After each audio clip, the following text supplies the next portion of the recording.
mtazamaji, kama nilivyokuahidi, mapumziko ya dakika 2 na ndio hivyo tumengwananga rasmi katika ukumbi wa siasa kuangazia mengi zaidi kuhusiana na mwelekeo wa chama cha ODM. Nikizungumza na seneta wa Kilifi na kiongozi wa wachache katika bunge la Seneti, anafahamika kama Stewart Mazayo, mmoja wa wale ambao walikuwa ama ni wandani wa ODM na zaidi kinara wa ODM hayati Raila Odinga, safari yake ya mwisho na mahali ambapo chama hicho kinaelekea, wakati ambapo kuna hisia kinzani kuhusiana na mwelekeo wa chama chenyewe. Kuna baadhi ambao wanahisi kwamba wanastahili kubakia ndani ya chama, ndani ya serikali ya muungano maarufu kama broad based, na kuna wale ambao wanasema maoni yake Raila Odinga ilikuwa ni kuwa pamoja na mgombea katika uchaguzi mkuu wa mwaka 2027, na pia kuna wale ambao wanamtaka Rais William Ruto pamoja na chama chake cha UDA kuwepo na muungano ambao utawawezesha kuwepo kwenye debe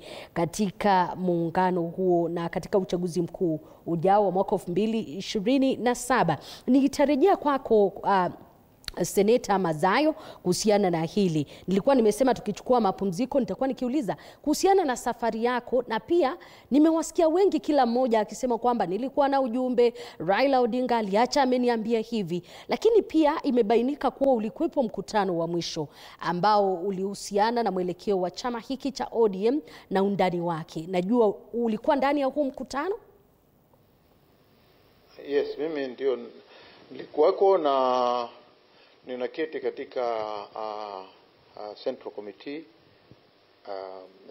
ambao ndio kamati ya juu sana, kamati ile tunaita kamati ya kati, ambayo ni kamati ya juu ya mwisho katika kiwango cha ODM.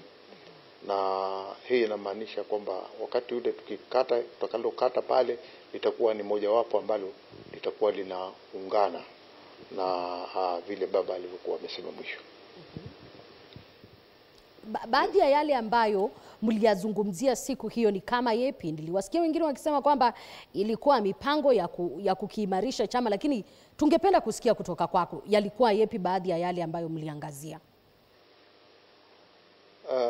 Baadhi ya yale ambayo waliangaziwa, mojawapo ni kwamba tulikuwa tunaweza kutumia nafasi gani ama tunaweza kutumia akili gani, mbinu gani za kuweza kuimarisha zaidi chama cha ODM katika nchi yetu ya Kenya.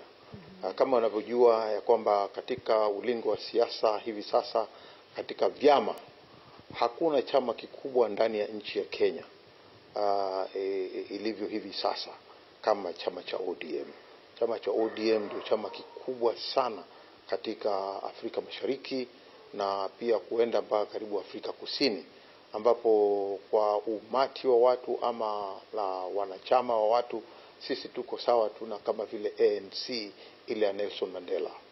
Na kwa hiyo tunaweza kusema kwamba baba aliweza kuanzisha chama ambacho alikuwa nacho hatimaye tokea mwanzo mpaka wakati ya kifa alikuwa amefikisha kiwango cha kwamba hakuna mtu yote ndani ya nchi yetu ya Kenya alikuwa ana ufuasi wa hali ya juu na wafuasi wengi kuliko wale wafuasi wa chama cha ODM kilichokuwa kinaongozwa na baba Raila Amolo Odinga.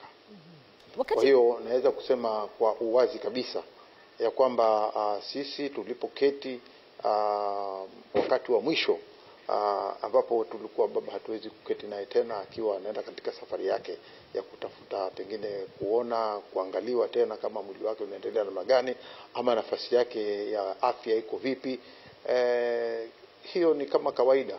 Kila mtu anakuwa na wakati ambapo unaenda unashauriana na daktari wako, unamwona daktari wako, unamwambia pengine nimekuja kufanya check up tu, sisikii vibaya. Na kuna ile wakati unaweza kwenda kumwambia nasikia mahali fulani hapasikii vizuri. Na mimi nafikiria safari yangu ya mwisho kuwa na baba ilikuwa wakati ule wiki hiyo ambao alikuwa atasafiri, lakini kabla ya hapo, wiki 2 kabla ya hapo aliniita kwa kiofisini ili tuweze kujadiliana mambo mawili matatu yanayohusikana na yanayojiri ndani ya bunge la Senate.